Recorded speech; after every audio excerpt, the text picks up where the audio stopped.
Hi, I'm Glenn Pearson. I'd like to talk a little bit about my spiritual background. A couple of things you need to know about me growing up.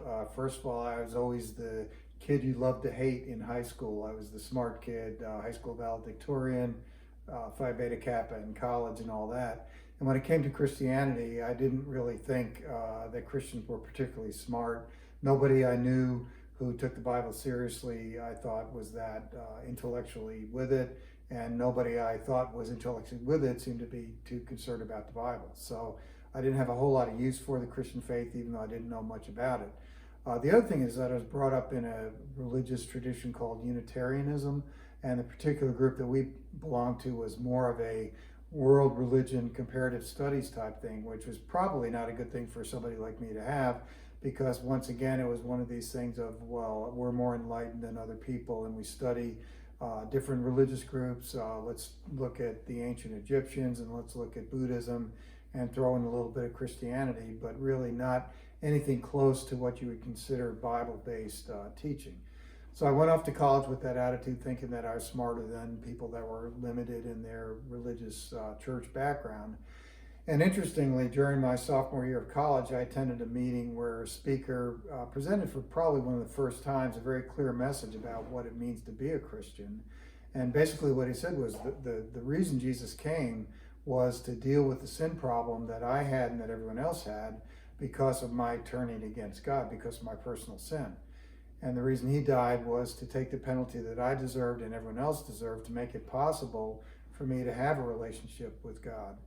And that was really, as I said, one of the first times I'd heard that. And he gave us an opportunity to commit our lives to Christ that night. And as I was sitting there listening, I had two thoughts going through my mind. I knew that what he was saying was true, and I knew that this was for me. So when he gave us an opportunity to make a commitment like that, I happily did it. And then over the next few months, I began to get more involved with the Christians on campus, began to see changes in my life that they promised would begin to happen. Let me fast forward to about 10 years ago. The other thing about my background that you need to know is that I was raised by crazy people. My dad was emotionally abusive, mentally ill.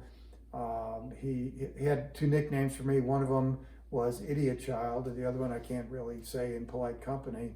But he was anti-establishment, anti-conventional, very difficult person to be around. He left our family when I was 12, which was not a good thing. His dad thought he had cancer when I was in high school, so he jumped in front of a train one day.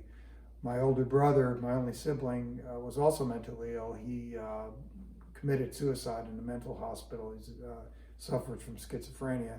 And I had uncles and cousins that were involved in bad sex stuff and alcoholism, and one guy was a hoarder and a hermit. So I was really surrounded by people that were pretty messed up, and that made a huge negative impact on my life. And as I said, about 10 years ago, I decided to try to get a better handle on that. Visited a counselor, and he stopped me probably 4 times in the course of talking with me. He said, "Listen, I got to tell you, somebody with your background ought to be an alcoholic or married 3 times or unemployable or some kind of addict or emotionally abusive." He said, "The fact that you're not is an absolute testimony of God's grace in your life."